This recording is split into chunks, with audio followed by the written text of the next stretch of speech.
Hey guys, Dave from Nerdarchy for Nerds by Nerds, and today I'm joined by Danny Bell, and we had a few technical difficulties. We had some gremlins in the works here, but we are going to get this thing going regardless. How you doing today, sir? I'm doing well, man. How you doing?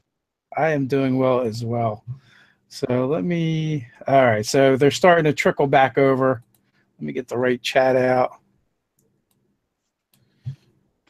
And excellent. So we met a couple months back during our LA visit, our LA adventure, and we basically crashed your birthday party. You did, and I was glad you guys did. So yeah, so that was kind of cool. Like that, we spent that like whole weekend just kind of like following Satine around like puppy dogs. Yeah. And she's like, "Hey, this is my friend Danny Bell. He's writing a book." And so apparently you're finished the book or just about finished the book. So the first book has been out for a little while. Did pretty well. The second book is coming out soon. Actually, exclusive. I just finished it last night. I literally wrote the last words at like 2 a.m. Excellent, excellent. So, tell me a little bit about it. Is it urban fantasy? Because I saw you the anthology you're a part of is says urban fantasy on it. Yeah, it's a box set. It's a collection of books from different authors, and the first book is going to be included in that. I would say yes. It's a weird genre, though. I would say it's the plot of the story is that it's about this young woman who has like social anxiety, and she's just kind of a big nerd, and she has the power to make herself fictional. So she can leave this world and she can jump into books and movies and TV shows and comic books and all that good stuff. And so that includes really anything. It includes classic literature. It includes, modern sci-fi. It includes a lot of different things. But in the story, she ends up learning that she's not the only one who can do what she does. And there are other people that can do what she does. And some of them are tasked with keeping the stories on track. And so that's where the conflict immediately comes into play, because she wants to start saving all the nameless people in stories who tend to die or get their lives ruined, for the sake of advancing the plot and that kind of thing. And when you do that, you have consequences in that world and in this world. So yeah, it's kind of I would say urban fantasy. There's magic involved in it. There's, I've even included I've snuck in a couple D&D monsters, but I would say urban fantasy. Actually, her big nemesis are like chat moderators. Chat moderators? Yeah, because like that's the impression I get. Like the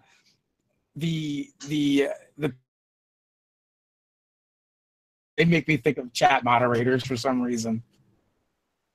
Yeah, I guess you could say that. That's kind of it's kind of a funny way of looking at it. There's definitely there's an element of like, no, this is the way things are supposed to be. This is the way that things were written this way. They're supposed to go this way, and that's that. And I guess there is a little bit of commentary on how we absorb fiction, like how we consume it, because it's a weird thing. If you go back and you look at like really any of the fiction you like, especially modern stuff, you will just see a ton of death. You'll see, or just a lot of people get their lives ruined. Just a lot of destruction, mayhem, whatever, and we always cheer for it and we like it.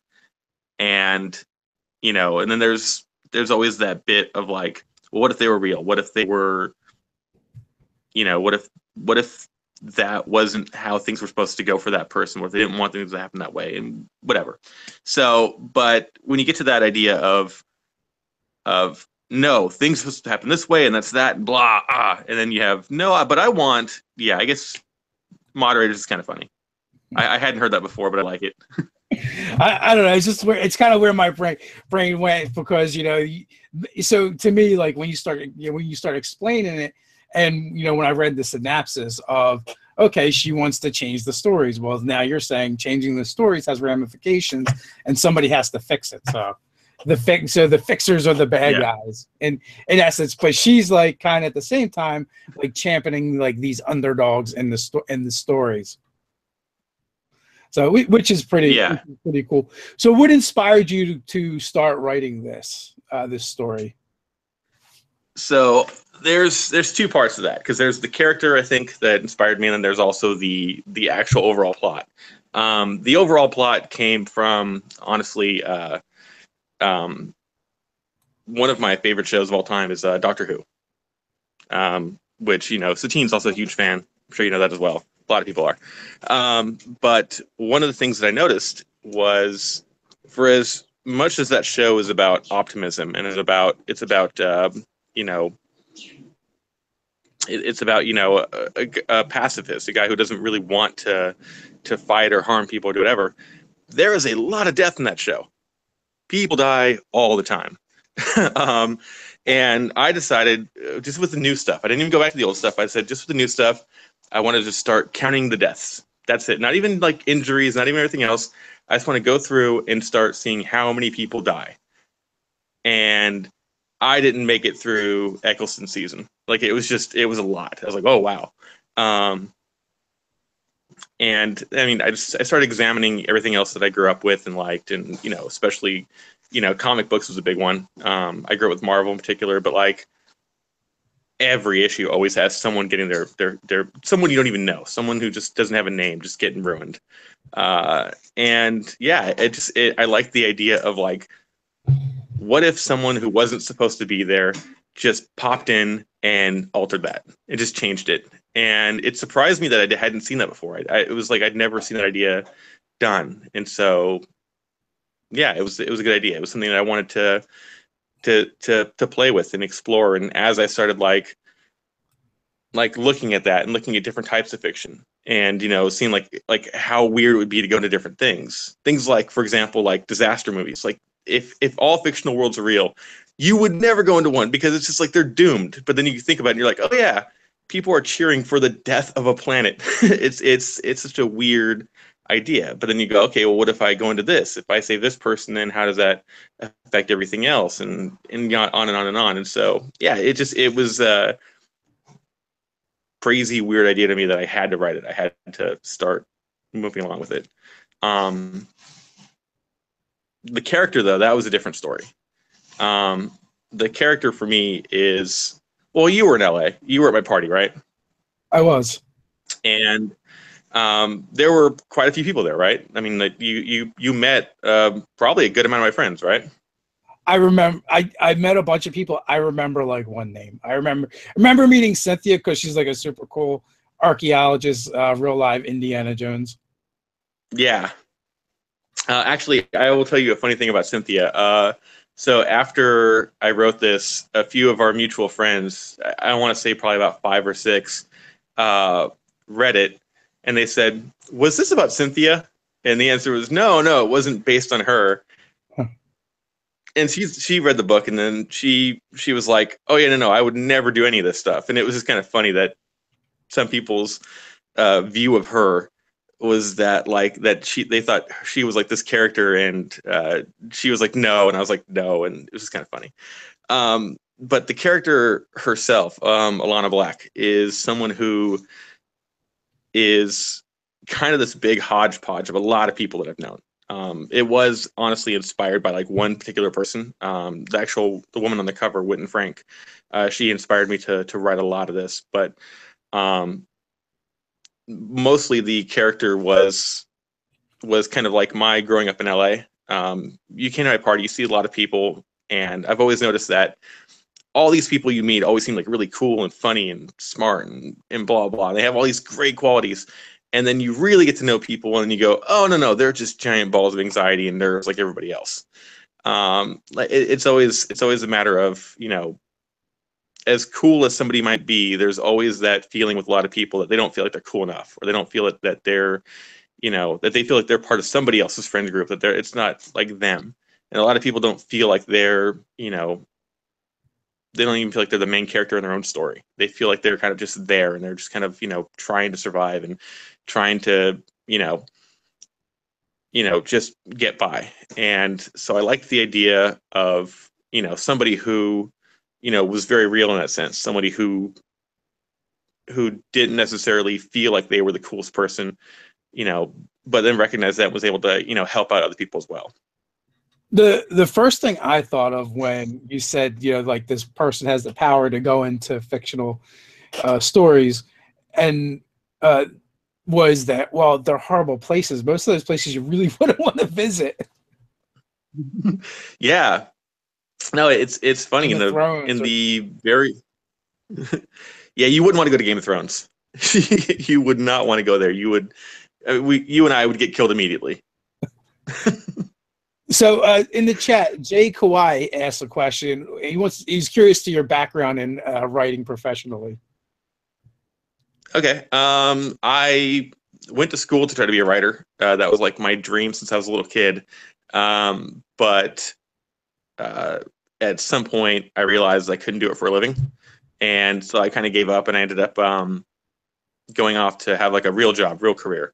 And when I got to the point where I was going to start writing the story, I just kind of, because I'd written a lot. I mean, there's, if you look hard enough, and please don't, you can probably find like a bunch of like my stuff online. Like I wrote for some magazines at some point. I wrote, like little short stories here and there.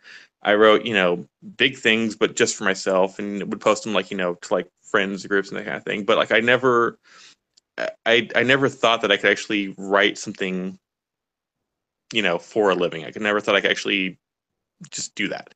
And when I did, I had to actually leave my career to give myself the time to write full time. I mean, I started like driving Ubers to like make rent. And yeah, so this is me kind of like going, like, it was do or die time. It was like, this is a good story enough. This is good enough. I have to do this. And so, yeah, I don't have the traditional path. I didn't have like, like the, wrote for a long time. I kind of took the coward's way. I was like, I need a paycheck. I need to take care of myself. So, so that was that. Hunger won out. So, kind of moving a little bit of a different direction, because we didn't really get much time to talk when we actually met. How do you know Satine? I just saw that you guys just came up on a 3-year Facebook friendship. Yeah, it feels like a lot longer, honestly. No, I met Satine kind of in a very weird, like almost like we weren't supposed to meet, but we did kind of thing. This is 3 years back, there was like a Doctor Who event at Disneyland. And it was like one of those things where, people just go and they dress up as their favorite characters and they all go hang out and that kind of thing. And I was supposed to go with somebody who bailed on me at the last minute. And I kind of decided, you know what, I'm going to do it. I'm going to get in my 11th Doctor costume. I'm going to drive down to Disneyland and I'm going to go hang out even if I don't know anybody. And that wasn't like me at all. Like I really didn't want to do that, but I just had a feeling I should. And so I went down there, didn't know a single person, went down to like Trader Sam's, the tiki bar area. And I recognized Satine from my friend Tanya's actual like birthday party. And so I saw her hanging out with Kyle and some other people, and that I knew later on. But I was like, I'm sorry, do you know Tanya? And she's like, yeah, I do, and hang out, and that was it. And we became best friends ever since. It was kind of just a weird, I wasn't supposed to be the thing, but we immediately hit it off, immediately became good friends, and yeah, that was that. Well, I kind of feel like that's how Satine is anyway. Like you instantly become her friend. Yeah. So. Yeah, she's very sociable. So I guess I was not expecting the Doctor Who connection. I'm like, it must be like through D&D somehow, because that's like seems to be a huge part of her life. Yeah, it's I honestly didn't know she played D&D at all. Like when I met her, and it was a Doctor Who thing. I think there's some crossover there, right? I think people that I know that tend to like Doctor Who tend to like D&D and vice versa. Yeah, I think there's more like there's always like more of the crossover going away from D&D than going into. Mm-hmm. is what is how I feel. Yeah, I helped her out twice on her charity stream she used to do, the Celebrity 20. I DM'd some of her games when she was like doing like her weekly thing before. Yeah, we definitely made a D&D connection after the fact, but it wasn't rooted in that. Are you currently gaming? Because I know you have a full-time gig and you're writing.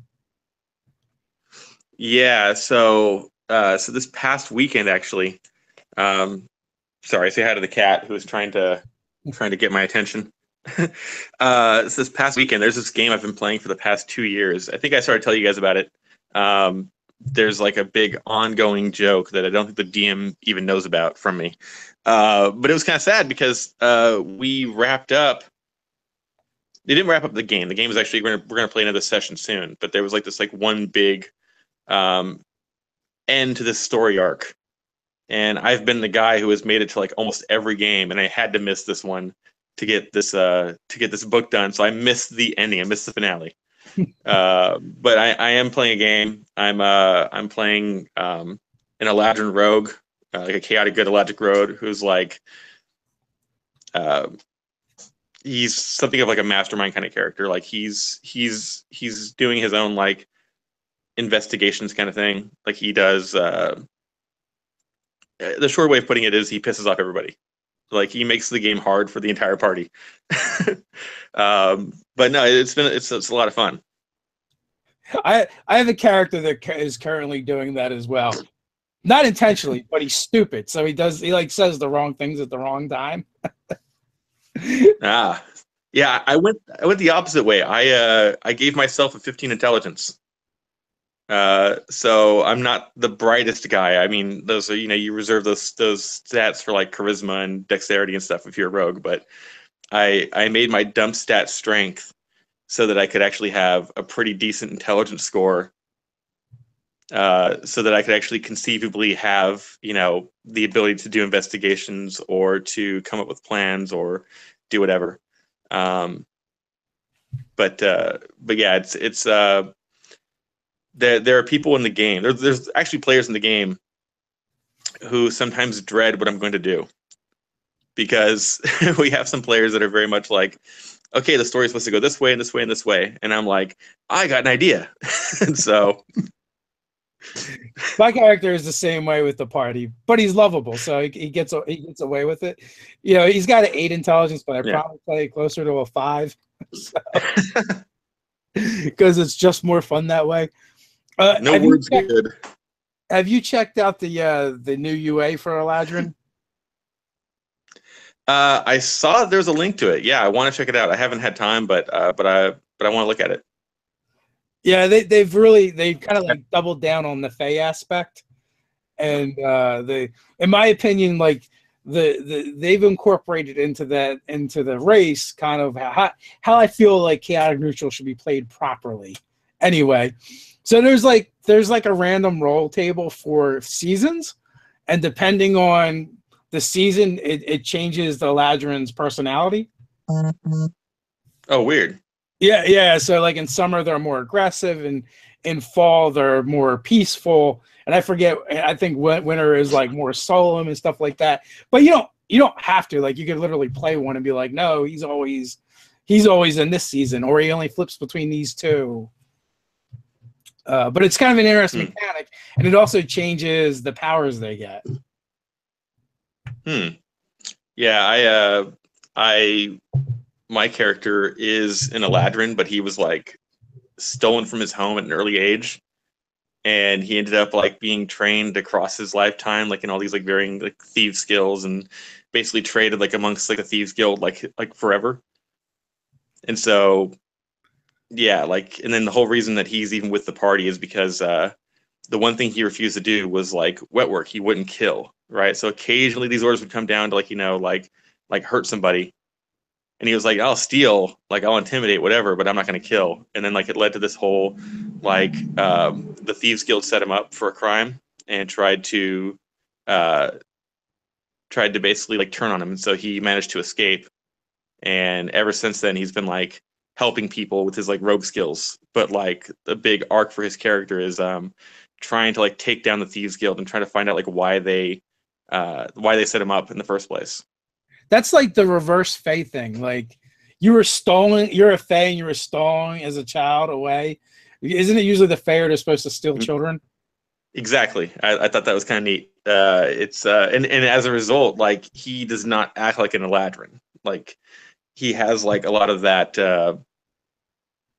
There's like a lot of that expectation, and like because of his charisma, he can like fake his way through it, and he can like like act. He does a lot of disguises and stuff. So like he'll infiltrate and like act like he's very snooty sometimes if he has to, or he acts like he's very wise and quiet, but he's not. He's very much he's a rogue. I don't know, I don't think you see a lot of rogue Eladrins, but it was a cool concept, and I'm liking playing it. What archetype did you go with? Artful Dodger. We're playing 4th Edge too. Okay, yeah.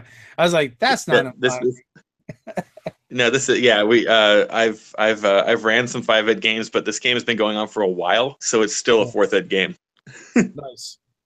This game's been going on for years. I'll say that. What level are you guys? That's the embarrassing thing. Don't kill my DM for this because he levels us slowly. But I think I just hit 7th level. And it's been, I think, 2.5 years. You actually cut out when you said the number. Oh wow. No, I think I just hit 7th level, and we started at 3rd. Oh my God. And we've been playing for like 2.5 years. He levels up. That's about right. A level every 6 months or so. I when I DM, like if I'm DMing like a longer thing like that, like at some point, like I'll just be like, everyone goes up a level. like at some point, it's like you kind of just like, I think you have to do that. We don't really use XP in our games or milestones. It's like every couple sessions we're just like take a level. And so we've been playing, this is probably our longest running campaign now, but there are games that we only play once a month, so it kind of makes it a little bit easier. But we just hit like we're at like 14th level, so but that's only playing once a month. Yeah. No, it's interesting to like see, like I think that there should be like just like everyone takes a level like every few months. Like I'm from that school, right? I don't want people to get bored or feel like things are going too slowly. But at the same time, like because of the campaign he's been running, it's like made sense that like we haven't gone up that high. Like there's bigger things out there, and he has a kind of this big grand plot, and so he very much only does XP, and he does his XP like by the book. Like he's like, the book says this thing was this much XP, so you guys split that, and that's just it. And so that's kind of like why we go as slow as we do. I'll give one example that I thought was really funny. We had this like one thing happen where there was this adventuring party that was like we were supposed to fight them. It was very clearly a fight. We had the map and everything else, and I didn't think that from a character point of view that we should have fought them because we were on our way to something else.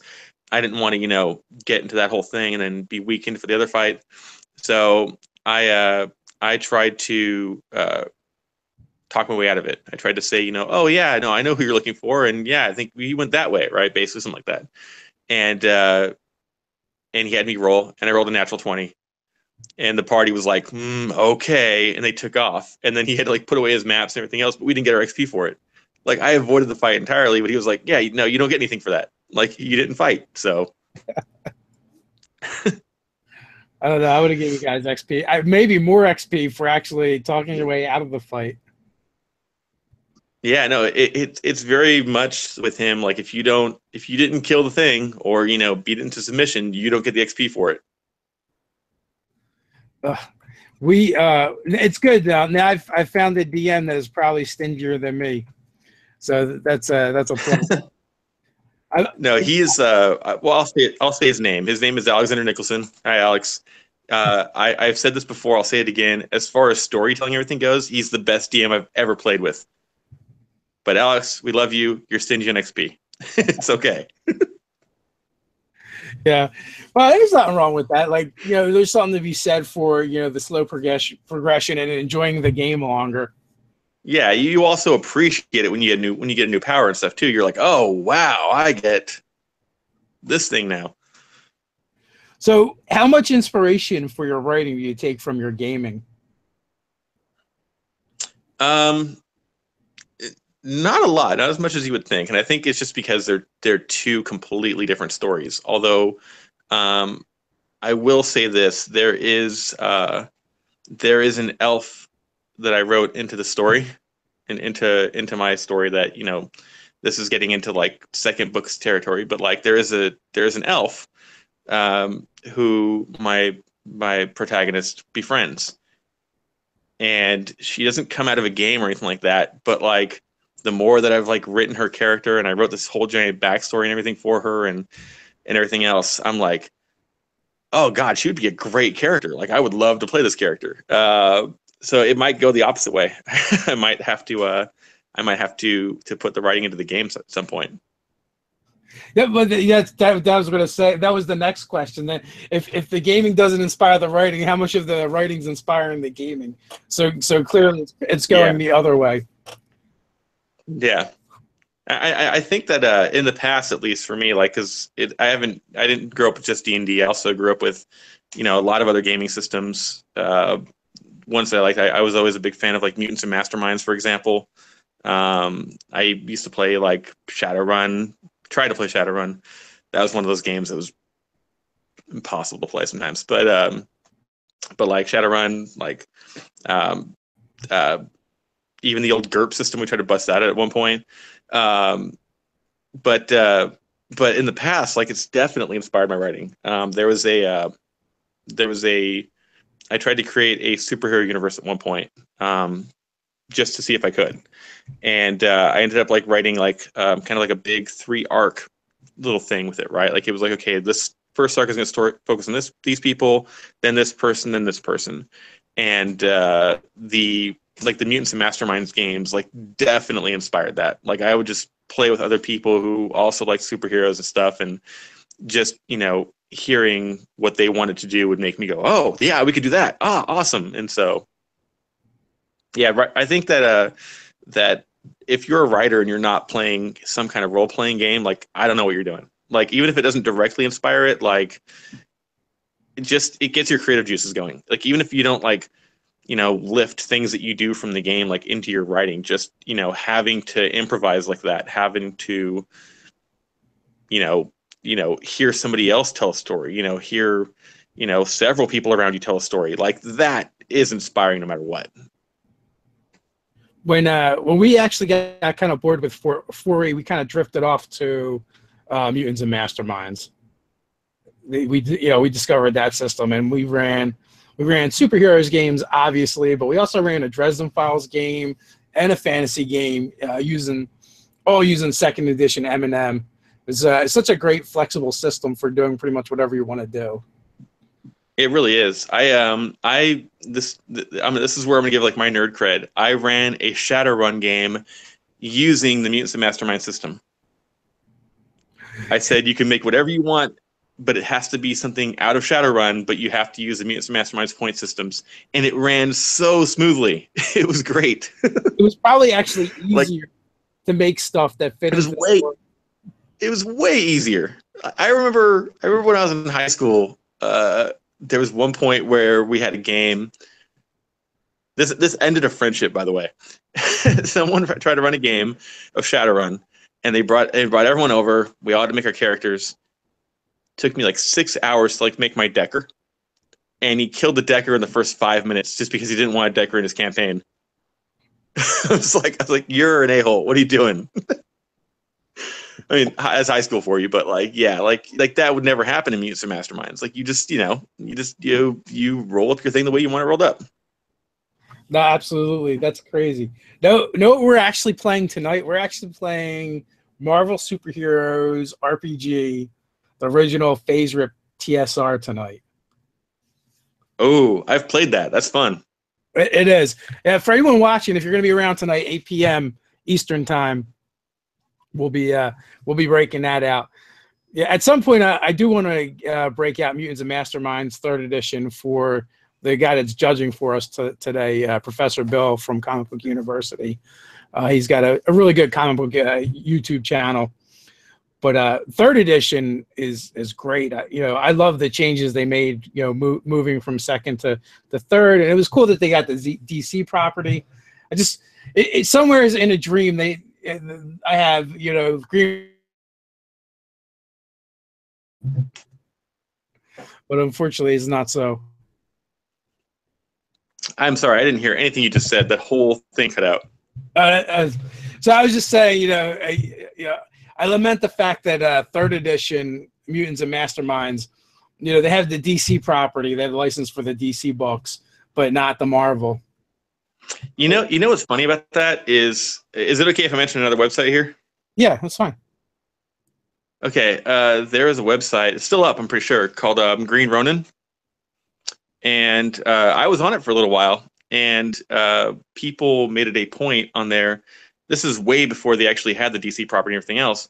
They just tried to make every single Marvel and DC character, and they tried to do them like with the different power levels and everything else too. And yeah, you'd be surprised. Like we actually did big threads and everything where we actually have our characters fight each other. Like do like PvP, just like see like how they worked out, and it was really cool to just to have them like let loose, but to actually see the like the way their powers interacted and everything else was a lot of fun. I was a big fan of some of the characters that I made that worked out really well, and one of them I actually played in the game. I played it actually in a campaign. Was for Marvel, I did Paladin. If you're familiar with him. Mm-hmm. Yeah, I ran him, and even just taking some of his classic gadgets and everything else, and using them, like they were surprisingly effective. Like knockout gas, like with a gas mask, like not letting yourself get caught flat-footed. Having like a stun weapon. Yeah, he was formidable. It was kind of awesome. But the character that I think I was most proud of was a DC character. We did a Justice League campaign, and I tried to recreate kind of a hybrid of the classic Dennis O'Neil question and then the Justice League Unlimited question. And so I just gave like all of his points into like investigation and stuff, and into things like improvised weapons, so he like swing a chair at somebody or whatever. Yeah, I stayed away from a lot of the combat if I had to, but my character was so useful for just figuring out everything. Like it was a lot of fun. Like that's one of the great things about Mutants and Masterminds, is that it's not just simply a straight up combat heavy game. Like you can do things with your character that will just make them extremely valuable to the game outside of combat. The Atomic Think Tank, that's actually the forum on Green Ronin where you can find all those different builds. I used to lurk there all the time. I never really contributed, but I would just lurk all the time. And there's tons and tons of amazing builds on there. And you just could after a while, I don't remember now, but you would just see certain people on the forums, and you knew like when they would build something, more than likely it was going to be legit. And there was a handful of people that just kind of like always stood out, and had like the best builds, like the most classic and truest. But that being said, there's definitely something to be said for having a book and being like, oh, there's Superman or there's Batman. Yeah, I did like when people try to do things like the Power Level 5 Batman. That was always fun when people try to intentionally give themselves very nerfed versions of characters. Yeah. We actually had. I tried to run a game. Go ahead. Go ahead. It just cut out. I said I tried to run a game once where we did parallel with 15 characters, and I had to abandon it immediately. It was it was funny to like see like exactly like what a team of parallel with 15 people would look like, and like they were all world enders. It was like, oh no, you can't play that game. Like I came up with things that I thought were cosmic level, problems, and you couldn't play. It's funny how flexible, but how out of hand the game can get in a very big hurry. Yeah, it definitely takes like, the DM has to keep a firm hand on what's going on, because the price of a lot of flexibility is it's very breakable. It's kind of the thing. But that being said, it's an excellent system. We actually had Steve Kenton on here at one point for one of our live chats, and I knew him from years of Masterminds. But what I didn't realize was that guy's worked on like every major property that exists. That's awesome. I was researching him to have him on, and I was like, so I was just going to list his credits, and I think I actually ran out of word count in the description box or character count. Because it's like, oh, he's worked on if you name a major property, he's probably touched it. So I was like, wow, that's pretty incredible. Have you ever seen? I'm sure you have. Did you ever see the ongoing like Jimmy Kimmel, Matt Damon gag they had? Okay, yeah. So the whole thing was that like. They'd always have like Jimmy Kimmel say like, "Oh, we had to bump Matt Damon. Sorry, we couldn't have you on tonight." And then like one time they were finally like, "Yeah, so we're gonna have him on finally." And then when to go like list his credits, they had Jimmy Kimmel like list everything. And then when he finally came out to talk, he didn't get a chance to say a word. He's like, "Oh, we're out of time. Sorry." Yeah, that's the best. So we started late. We can go late if you have the time. It's up to you. I have a little bit of time. I actually, like I said, I still have my day job. I have to get there at some point, but I'll hang out for a little bit. All right, excellent. So we'll jump into roll call real quick, guys. So if you just want to shout out where you're from and see who's tuning in today, we still have at least 30 people on here. Not bad with shifting up the hangout. That always throws the numbers through a loop a little bit. But, we figured it out eventually, so it's definitely cool to get you on here. And guys, if you weren't on it when we said it earlier, you can check the description, and you can find links to Danny Bell's works, and definitely give him a look, check it out. And I was just looking at the Audible book, and I have I've got like the maximum credits, so I think I'm going to probably use one of those today. And pick up the audio book. Right on, man. I hope you like it. So yeah, it's definitely cool. And we like to bring people on here and showcase different things. And of course, you're one of Satine's friends, so that always helps as well. And you let us crash your birthday party. So you did. How'd you like it, by the way? We had a good time. It was the whole trip was kind of surreal, to be honest with you. It just went by. It went by really fast. We had like a crazy start to the trip, and then things just got way better from there. So we had this. Well, I'll go through the roll call, and I'll tell you like our first day experience with LA. I'm sure some of the people in the chat haven't heard it yet either. We got Raven coming in from the OZ, Tesmix in Australia, Shiva's the Stabber, straight out of Sigil. Brian Kahn is in Georgia. Lincoln is in Sweden. Comic Book University, Sakar. Red Jacko, Sebring, Florida. Zaref Gaming is in Rio Dosa, New Mexico. John is in Lincoln, Nebraska. We got Wales from TrueMate. Todd's in Dallas. We got Sean in the Central Coast.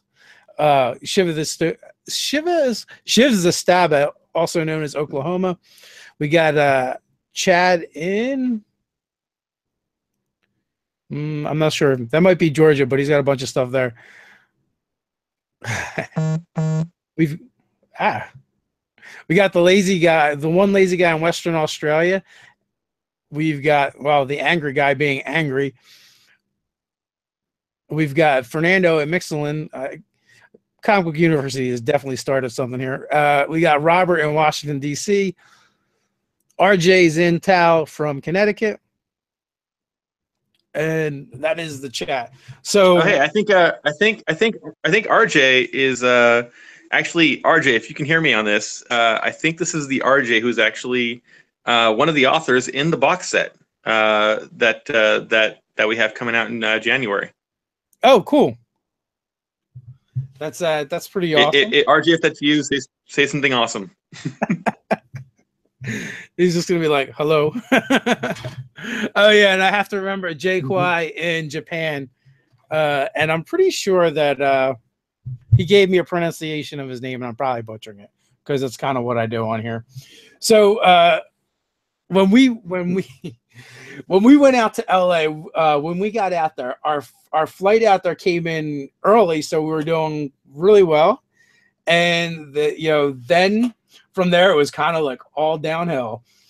The car rental place that was supposed to have a desk inside of the airport. At least that's what we were told anyway.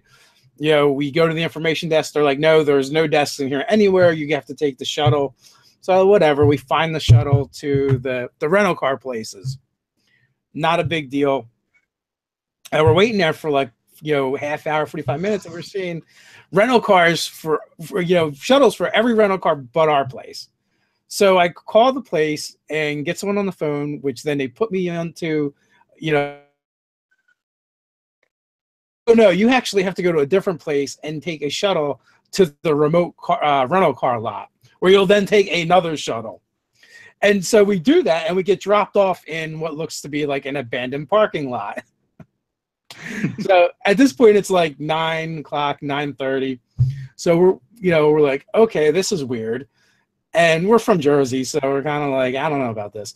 But, there's a van there, and he's like, no, that guy just left. He'll be right back. And after waiting for about an hour and like reading through bad review after bad review for the rental place, we're like, screw this. And we decide to walk to a Avis. It's like right around the corner. We do that. First, we see a budget. So I'm like, we'll stop in here. They've got cars all over the lot, but after waiting for 20 minutes, they're like, we got one car, and it's a hardback Mustang.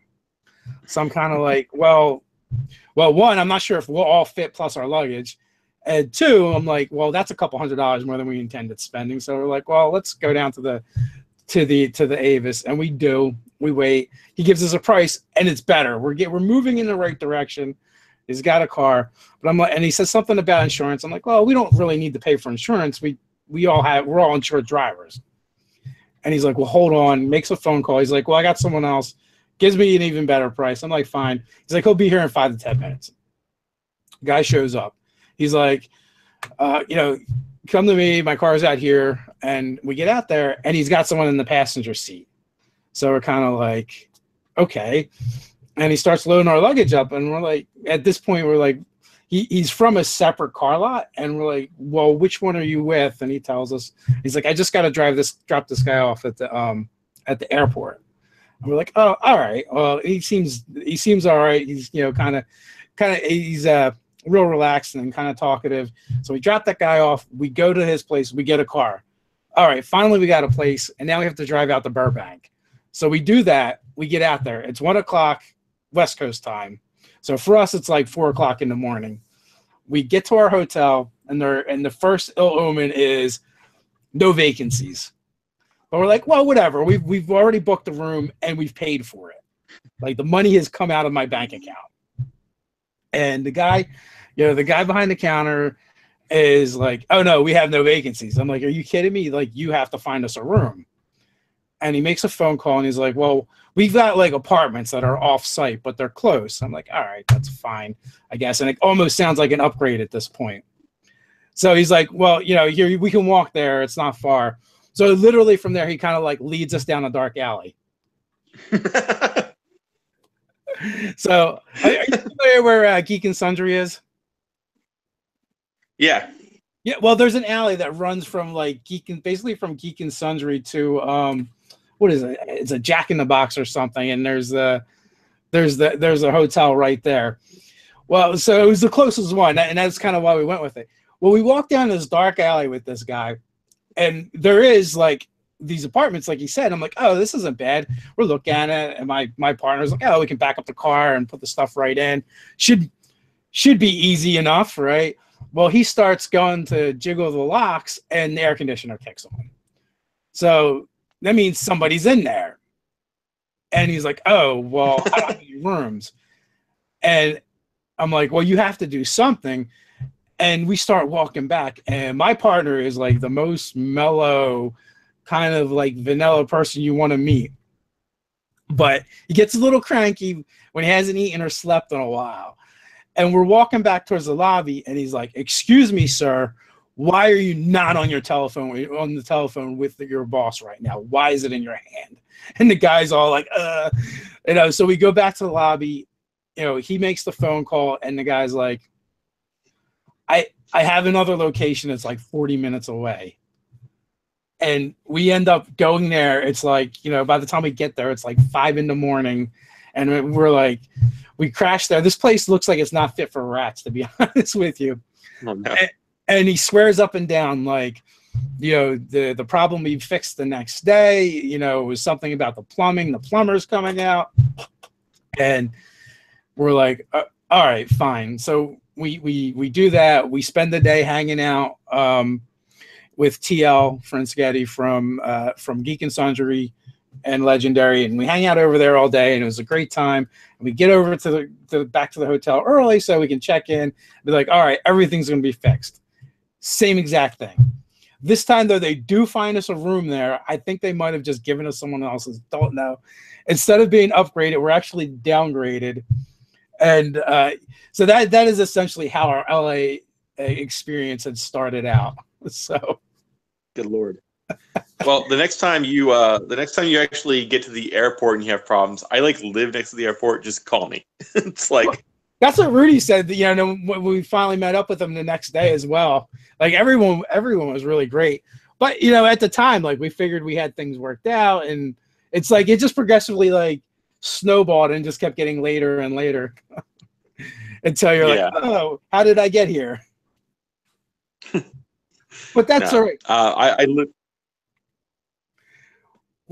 will be glad to help you guys out next time. Yeah, actually, we definitely want to get back out there. It was such a great time. Although it was a pretty expensive trip, so it'll probably be a little while.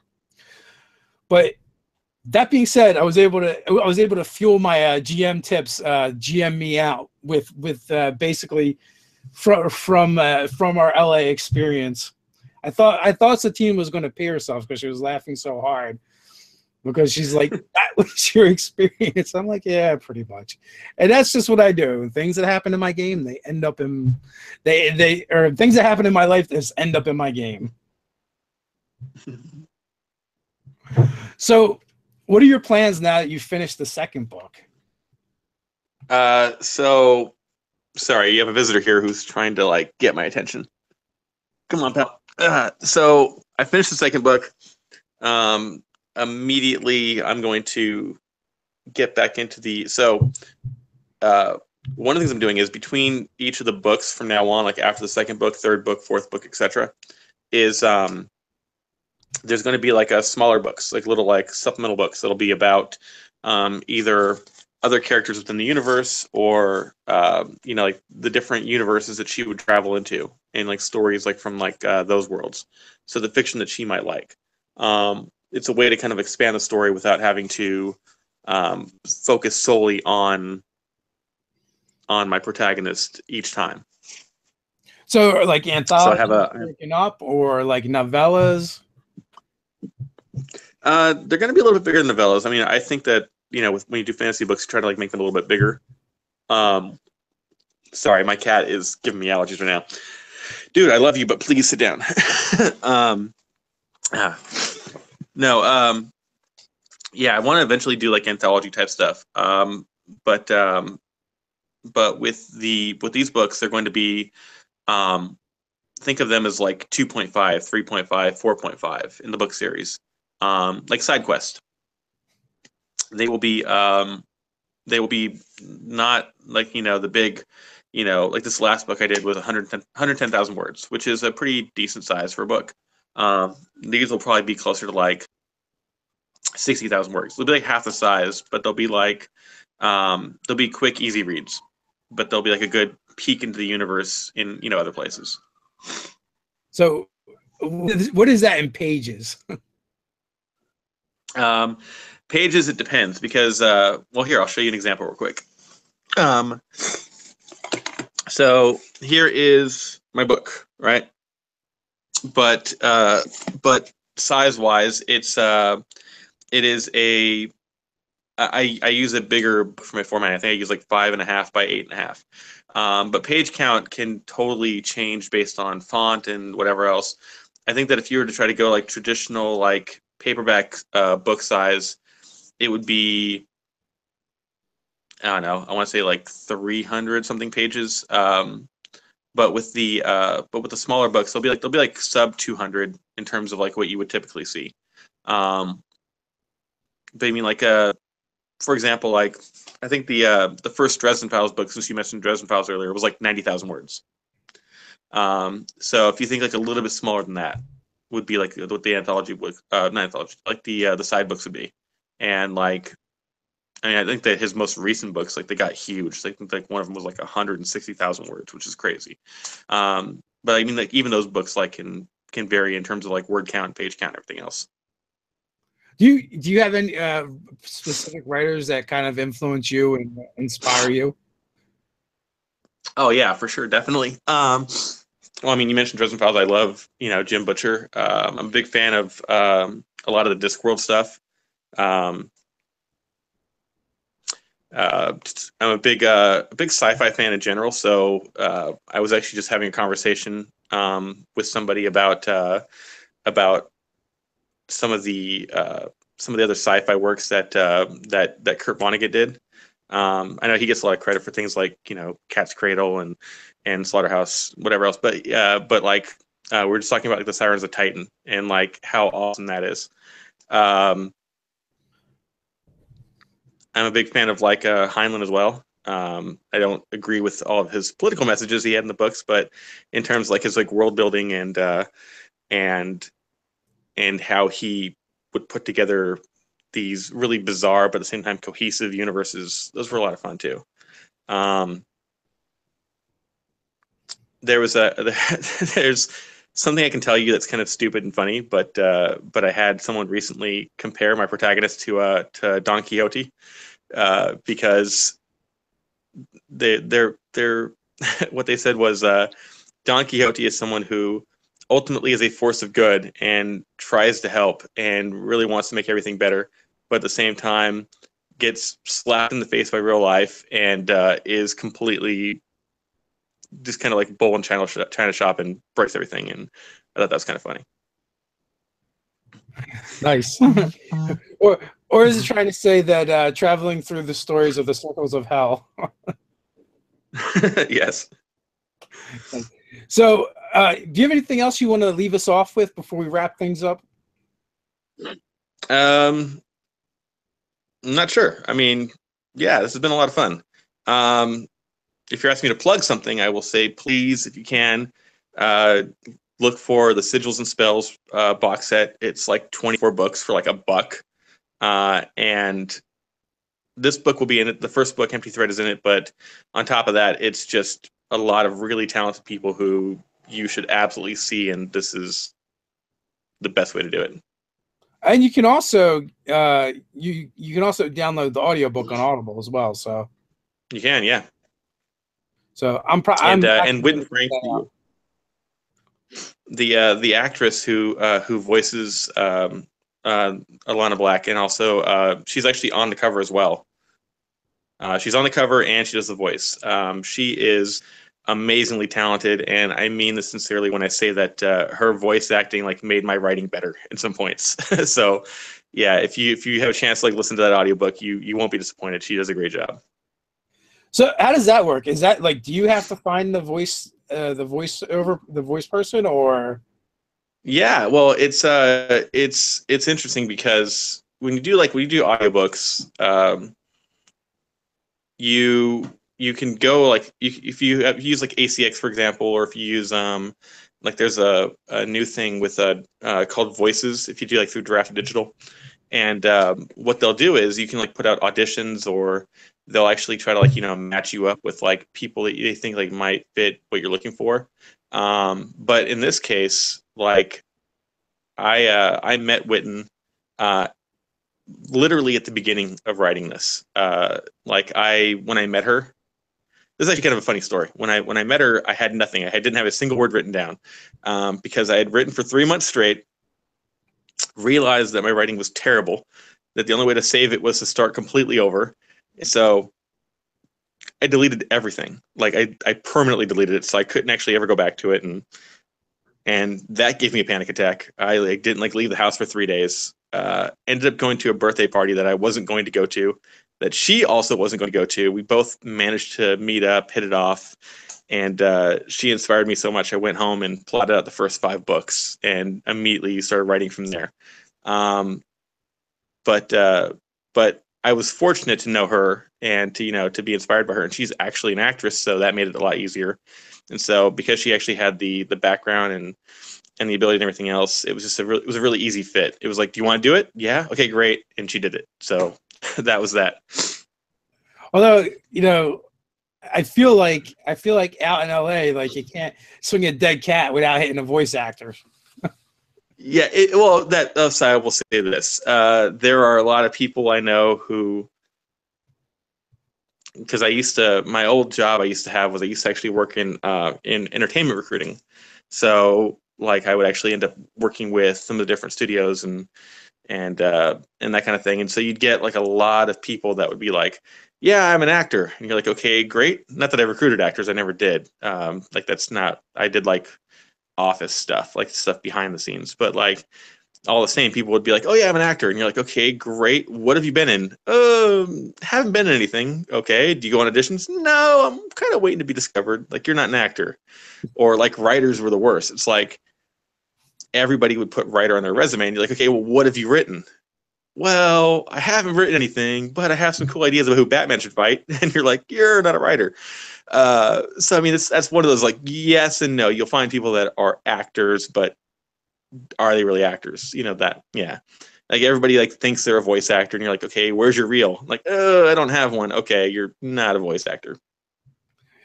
Baby, my LA experience was just different. Yeah.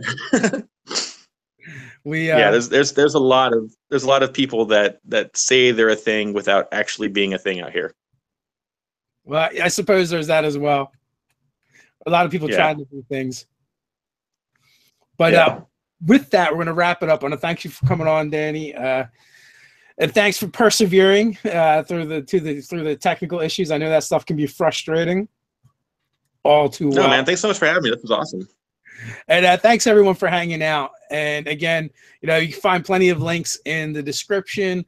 Tonight we'll be playing Marvel Phase Rip. Have no idea exactly what we're doing with that, but we're going to hash that out with a Session 0 tonight.